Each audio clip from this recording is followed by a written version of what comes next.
Olá! Hoje eu vou falar um pouco sobre o pós-operatório da cirurgia ortognática. Muitos pacientes me perguntam, ficam realmente com medo desse pós-operatório, querem saber mais sobre o retorno das atividades. Então venha comigo que a gente vai falar um pouco sobre esse tema. Bom, primeira coisa que eu vou falar é a respeito da hospitalização. Quantos dias que o paciente necessita ficar internado no hospital? O paciente geralmente ele chega no hospital no mesmo dia da cirurgia. Ele chega poucas horas antes da cirurgia, em jejum, faz o procedimento cirúrgico. Esse procedimento cirúrgico dura em torno de 2 a 4 horas, vai depender muito do tipo de cirurgia. E ele geralmente dorme no hospital. A maioria das vezes ele fica de 2 a 3 dias no hospital, podendo ser até menos do que isso, mas é uma fase que a gente prefere que o paciente fique realmente no hospital até ele conseguir fazer todas as atividades sozinho e ter autonomia. Então, eu costumo falar que eu dou alta para o paciente quando ele consegue escovar os dentes sozinhos dentro do hospital. Ele geralmente não fica acamado, o paciente ele sai da cirurgia. Quando ele recupera da anestesia, ele já pode levantar, andar, falar e se alimentar. É claro que a alimentação vai ser pastosa por um período,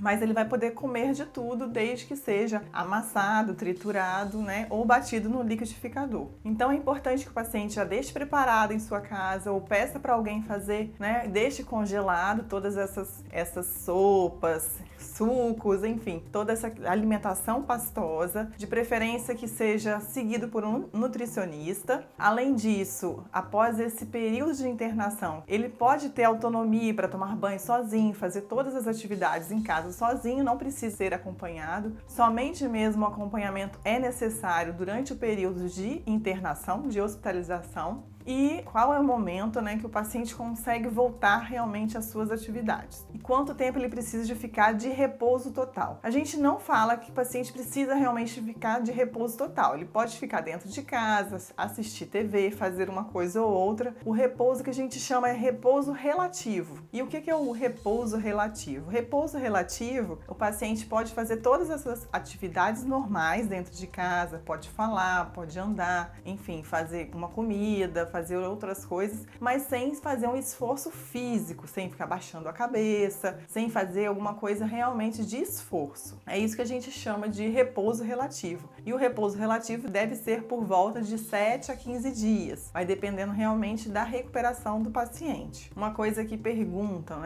eu consigo falar normalmente? Eu posso falar normalmente? Eu falo que deve falar normalmente. É importante para voltar toda a musculatura orofacial que foi mexida. Então, o primeiro dia eu já peço para o paciente tentar fazer movimentos de bico, sorriso, tentar falar para poder voltando às suas atividades. Então, a fala não é uma questão que prejudica. Realmente, assim, o primeiro e segundo dia, por causa do inchaço, pode realmente atrapalhar um pouco a fala, mas a partir do terceiro dia, o paciente consegue falar normalmente. Em relação ao sol, ao andar, fazer caminhadas, geralmente são 7 dias. Então, 7 dias de evitar realmente pegar sol, evitar caminhadas. Fazer apenas caminhadas bem leves. Se precisar de ir à rua, não tem problema, pode fazer caminhadas leves e breves, desde que faça com boné, com uso de protetor solar. Uma coisa muito importante no pós-operatório, que ajuda muito a recuperação, a diminuição do inchaço e a volta da motricidade oral, é a fisioterapia pós-operatória, que é assim, para mim é imprescindível, é super importante que o paciente faça a fisioterapia pós-operatória. A fisioterapia ela pode ser feita por uma fisioterapeuta mesmo ou por uma fonoaudióloga especialista em motricidade oral. Geralmente ela começa no pós-operatório dentro do hospital. No dia seguinte da cirurgia ou até no mesmo dia, começa a fazer drenagem linfática e vai cada dia evoluindo mais, fazendo outros exercícios que ajudam a recuperação do paciente. Além disso, a fisioterapia também ajuda muito na questão da dormência, que é a parestesia da face. Ela usa eletrodos, estimulação elétrica, além disso, o uso de laser terapia para poder melhorar e voltar a toda essa atividade neurológica também. Em relação ao exercício físico, quando que eu posso voltar a malhar, fazer meu esporte? Geralmente o paciente volta com 20 a 30 dias. Vai depender muito de como está no pós-operatório, se ele realmente está bem desinchado, inchado, se ele está 100% para exercer as atividades, mas geralmente é em torno de 20 a 30 dias que a gente libera para as atividades físicas. Então, levando em conta o fato de que é uma cirurgia realizada em ambiente hospitalar, apesar de tudo, é uma cirurgia assim com a recuperação muito tranquila em relação a muitos procedimentos cirúrgicos estéticos, por exemplo. É um procedimento que a gente considera atualmente pouco invasivo e que vai ter benefícios para a vida toda. Benefícios da autoestima, benefícios nas funções mastigatórias, funções respiratórias, ou seja, é um procedimento que tem muitos benefícios, tanto benefícios estéticos quanto funcionais. Então, se você quiser saber um pouquinho mais sobre cirurgia ortognática, a gente já tem outros vídeos sobre esse assunto. Então, se você gostou desse tema e gostou do nosso vídeo, se inscreva no canal e curta, e vou deixar aqui também um link com um pouquinho mais sobre o que é cirurgia ortognática. Até a próxima!